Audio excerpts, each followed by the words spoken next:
प्रतिनिधी कालच्या पत्रकार परिषदेत हजर होते. राजू शेट्टी यांनी या संपूर्ण लढ्याचं नेतृत्व केलेलं आहे, आपल्याला कल्पना आहे. काल दुपारी 3 वाजता राज्याचे माननीय महसूल मंत्री चंद्रशेखर बावनकुळे यांच्या दालनामध्ये चंद्रशेखर बावनकुळे, मकरंद पाटील, दत्ता भरणे आणि भरत गोगावले या चौघांच्या आणि प्रशासकीय अधिकाऱ्यांच्या उपस्थितीमध्ये जी बैठक झाली त्यामध्ये राजू शेट्टी साहेबांनी, विनायक राऊत साहेबांनी, भाई जगतापांनी सविस्तर भूमिका या बाबतीतली मांडलेली आहे.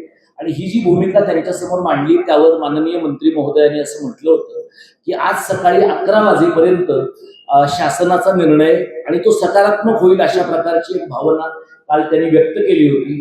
तर तो निर्णय आज सकाळी 11 वाजेपर्यंत आपल्याला आम्ही कळवू, तोपर्यंत आपण आंदोलनाच्या बाबतीत काही करू नका. आणि राजू शेट्टींना त्यांनी खास विनंती अशी केली बावनकुळेंनी की तुम्ही कोल्हापूरला जाऊ नका, काहीतरी सकारात्मक घडेल म्हणजे तुम्हाला लोकांकडे ते अनाऊन्स करता येईल. 11 वाजता जी घोषणा होणं अपेक्षित होतं, आता 5 वाजलेले आहेत. त्यानंतर जवळपास 6 तास आता आम्ही सगळेजण थांबलेलो आहोत.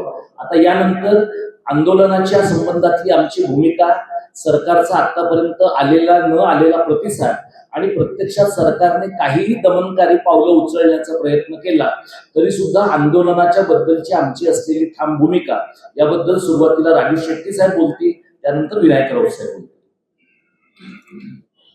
जवळजवळ 2.5 महिन्यापासून कोकणातला आंबा आणि काजू उत्पादक शेतकरी सरकारकडे मदतीची अपेक्षा ठेवून आंदोलन करतोय. अनेक मेळावे झाले, मोर्चा झाला, सिंधुदुर्गवर मोठा प्रचंड मोठा मोर्चा झाला. त्याचबरोबर मुंबई गोवा राष्ट्रीय महामार्ग 4 तास रोखून धरला, तरी सुद्धा सरकारकडून म्हणावा तसा प्रतिसाद मिळाला नाही.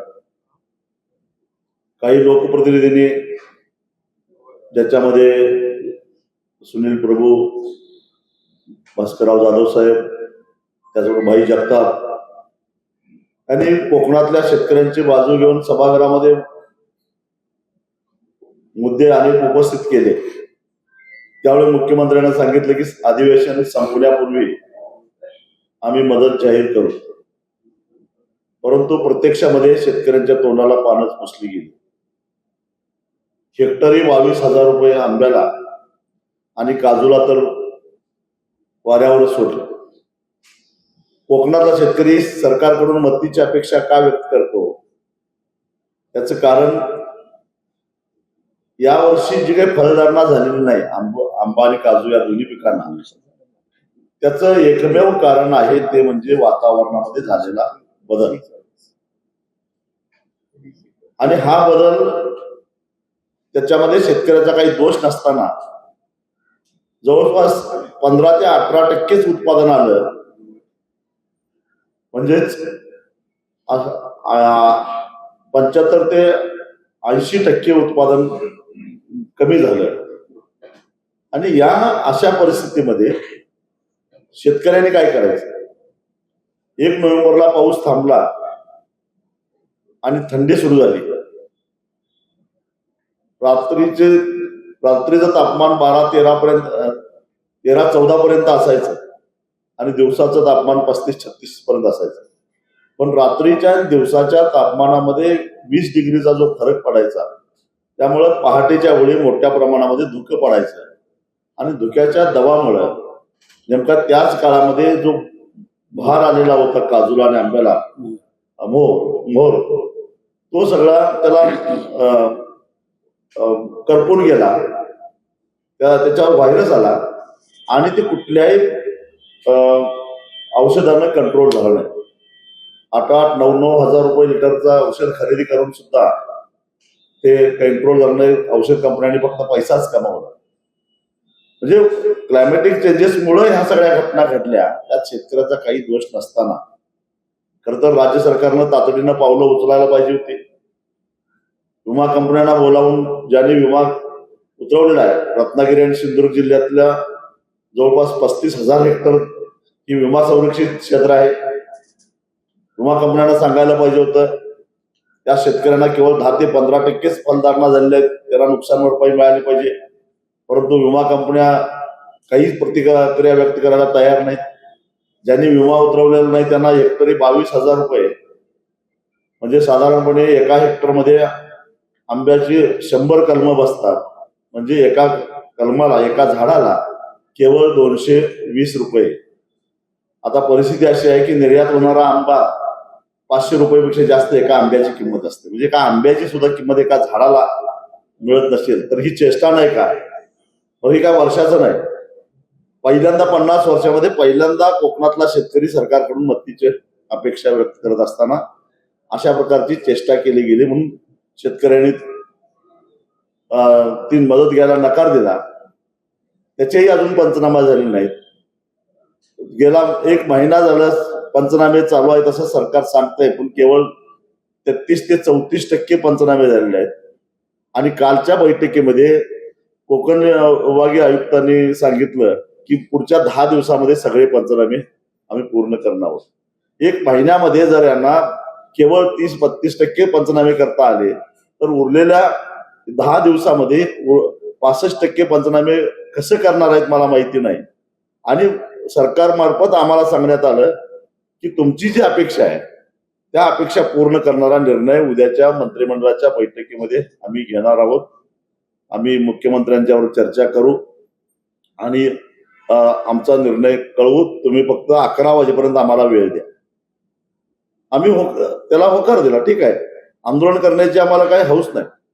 शेतकऱ्याला न्याय मिळाला पाहिजे ही आमची भूमिका आहे. पण ही काय एका कुठल्या संघटनेचं आंदोलन नाही आहे. आंबा काजू बागायतदार संघाचं आंदोलन आहे आणि आम्ही त्याच्यामध्ये सगळे सहभागी झालेलो आहोत. याचं कारण नैतिक जबाबदारी आहे आमची सगळ्यांची की कोकणातला शेतकरी पहिल्यांदा काहीतरी मागतोय, रस्त्यावर उतरतोय म्हटल्यानंतर त्याच्या पाठीमागे उभं राहणं ही आमची सगळ्यांची नैतिक जबाबदारी आहे. म्हणून आम्ही उभा राहिलो. आता दीपक पवार साहेब मराठी अभ्यास केंद्र चालवतात, मराठी माणसाचे प्रश्न ते मांडत असतात.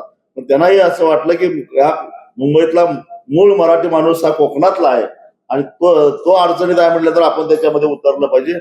अशी भूमिका घेऊन अनेक सामाजिक संघटना सुद्धा याच्यामध्ये उतरलेल्या आहेत आणि त्या सगळ्यांनी कोकणी माणसाला न्याय मिळाला पाहिजे या भूमिकेतून या आंदोलनामध्ये उतरलेले आहेत. परंतु सरकारला केवळ चर्चेचं नाटक करून वेळ मारून न्यायचा होता आणि उद्याचं होणारं जे आंदोलन आहे त्या आंदोलनातली हवा काढून घ्यायचा किंवा संभ्रम निर्माण करायचा हाच हेतू बहुतेक सरकारच्या मनामध्ये असावा. परंतु आम्ही बेसावध नव्हतो. आम्ही पूर्ण तयारी केलेली आहे. गावागावातली माणसं मुंबईच्या दिशेनं यायला निघालेली आहेत. उद्या 3 वाजता गिरगाव चौपाटीवर आम्ही सगळेजण एकत्रित होऊ. त्याच्यामध्ये आम्ही सगळे नेते मंडळी असणार. पोलिसांनी वारंवार आम्हाला सांगितलं की या ठिकाणी आंदोलन करता येणार नाही. आम्ही त्यांना स्वच्छ शब्दामध्ये सांगितलं आम्ही आंदोलन करणार, तुम्हाला जे काही करायचे ते करू शकताय, परंतु जागा बदलणार नाही, आझाद मैदानामध्ये जाणार नाही, दुसरीकडे कुठं मोर्चा काढणार नाही.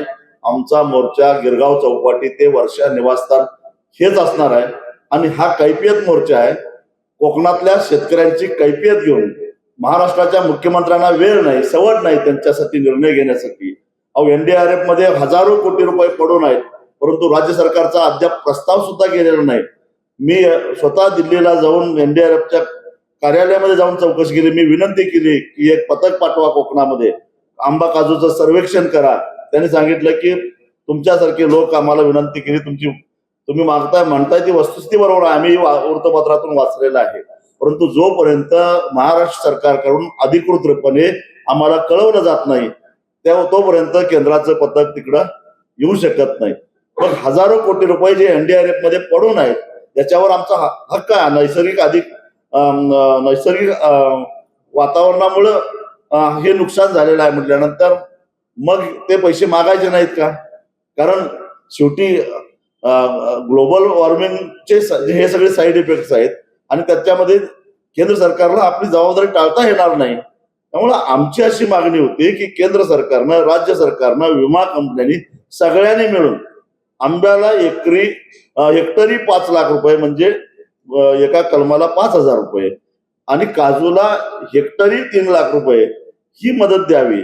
आणि ही अतिशय रास्त आहे. कारण जिल्हा मध्यवर्ती बँक ही जिल्ह्यातली जी कृषी कमिटी असते ज्याच्यामध्ये नाबार्डचा एक प्रतिनिधी असतो, जिल्हाधिकारी असतात, बँकांचे प्रतिनिधी असतात, आणि काही शेतकरी असतात, या सगळ्यांनी मिळून एका पिकासाठी किती कर्ज दिलं पाहिजे हे धोरण ठरवत असतात. ते कृषी कर्ज जर काय हेक्टरी 2.5 लाख रुपये दिलं जात असेल तर याचा अर्थ उत्पादन खर्च वर्षाचा 2.5 लाख रुपये आहे. आम्ही तर त्याच्या दुप्पट, कारण आमचं नुकसान झालेलं आहे. 5 लाख रुपये म्हणजे 5 लाख रुपये मागतोय आम्ही. अवास्तव काहीही मागितलेलं नाही. हेक्टरी 2.5 लाख रुपये जिल्हा मध्यवर्ती बँकेनं दिलेत. आता सुशांत नाईक या ठिकाणी जिल्हा मध्यवर्ती बँकेचे संचालक आहेत, ते सांगतील. बाळमाने साहेब तर आंबा बागायतदार संघाचं नेतृत्वच करतायत. तेव्हा या मंडळींना, हे जाणकार मंडळी त्याच्यामधले आहेत. आम्ही काही अवास्तव मागितलेलं नाही, परंतु सरकार जाणीवपूर्वक, कोकणातला शेतकरी आक्रमक नाही, कोकणातला शेतकऱ्यानं कधी त्यांना उपद्रव दिलेला नाही. महाराष्ट्रातल्या इतर भागातले शेतकरी जसं रस्त्यावर उतरतात, शेतकऱ्याला विटीस धरतात, सरकारची अडवणूक करतात, विशेषतः ऊस उत्पादक शेतकरी जसं आक्रमक होतात, तसं कोकणातला शेतकरी आक्रमक होत नाही. हा त्याचा दोष नाही आहे. आणि म्हणून जर त्याला बेदखल केलं जात असेल तर आम्ही उर्वरित महाराष्ट्रातले सगळे शेतकरी सुद्धा त्याच्या पाठीमागे खंबीरपणानं राहू. कारण याच कोकणातल्या माणसांनी आम्हाला स्वातंत्र्याची प्रेरणा दिली. स्वातंत्र्याच्या चळवळीचा उगम कोकणातनं झाला. संयुक्त महाराष्ट्राच्या चळवळीचा उगम कोकणातनं झाला. वैचारिक अधिष्ठान नेहमीच कोकणच्या लोकांनी आम्हाला दिलं. तेव्हा आम्ही त्यांच्या पाठीशी खंबीरपणाने राहण्याचा निर्णय घेतलाय. त्यामुळे उद्याचा मोर्चा होणार म्हणजे होणार. पोलिसांनी दडपशाही करो, जनरल डायरची भूमिका घेऊ, काही व्हावं, उद्याचा मोर्चा हा होणार. ही काळ्या दगडावरची रेख आहे. सर्वांना नमस्कार आणि जय महाराष्ट्र. कोकणातील खास करून सिंधुदुर्ग, रत्नागिरी, रायगड, पालघर या चारही जिल्ह्यातील जिल्हावासियांचं जीवनमान केवळ आणि केवळ आंबा आणि काजू ह्या 2 उत्पादनावर त्यांचा चरितार्थ चालत असतो. त्यांचं पूर्ण जीवन आंबा आणि काजू ह्या 2 नगदी पिकावर अवलंबून असतं.